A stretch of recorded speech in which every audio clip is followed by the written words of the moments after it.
Well, hey, it's Jennie and Britney, and we wanted to come back and share some of the questions, actual real life questions that we actually get from clients every day here in this real estate game that we love to play. Yeah. Britt, you were sharing with me just this last week that a client asked you a question. You were like, that is a really good topic. Yeah. So what was the question? Well, it was a little bit of a statement and a question, and they said they're waiting for the market to change. Okay. And it was really big. And so we, as a team, decided we'd dive into that deeper today. And I'm so glad we did, because there were a lot of really great points we talked about. And I think first we should talk about the pros and cons of market changes and when it's the right time to buy or sell. And believe it or not, we have helped so many families over the years buy and sell homes, and we've never held a gun to someone's head. We'd never forced someone to buy or sell a home.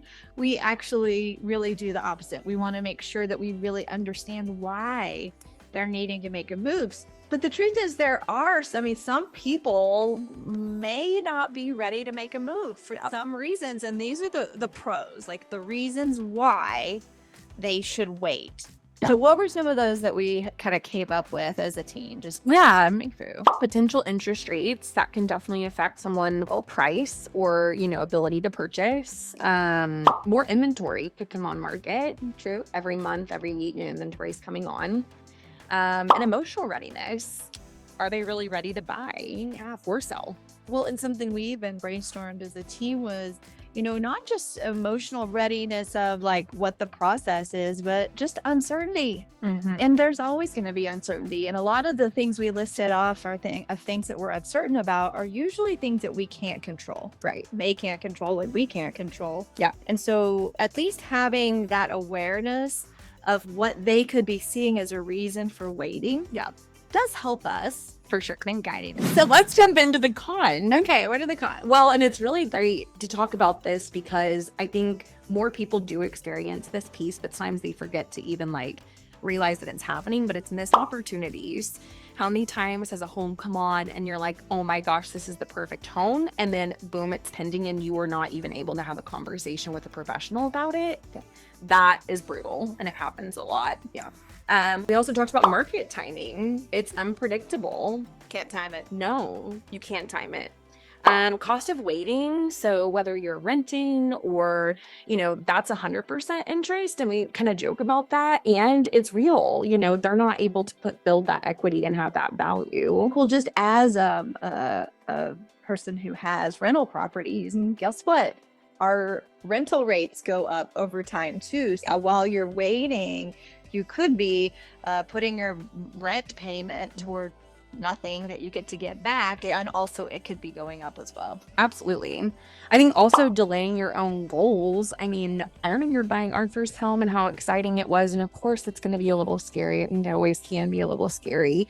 And the truth is, we were a new family, we were expecting our first kiddo, there were all these great reasons to have that as a goal. And because you started when, even though you did have some fear and it was scary, what did that property go on to do for you? Oh, it made us quite a bit of money. And we've done that time and time again. And our last home, we were able to keep it as a rental property. Right. And that's such a great source of equity and income. So building your wealth. Maybe you're going to be delaying now while the building. For sure. Yeah. We talked a little bit about it, but rent costs, but also construction costs, Mm-hmm. If someone's wanting to build a home, we've not gone backwards in the price to do that, and we're not going to go backwards. And so, delaying that is just going to cost more money over the long term. So as you were talking with this client, I'll know you so well. I'm certain that you asked a lot of questions to understand specifically what it was that they were questioning. And so how did you really guide them at the end? Yeah, I mean, I think the biggest realization, and we realize this all the time, is that the market is not why most buyers or sellers make a move. The truth is, it's their family plans or life changes is why they end up making that move. And we talk a lot about your why and why are we doing this? Why are we meeting today? And all of that is the reason to make the move, not the market, because they can't control the market. We can't control the market. No. We can't time the market. No. But we can help you whenever you're thinking about making a move or have any questions. Absolutely. So thanks for chatting with us. We're always here and happy to be a resource, and see you next time. Bye now.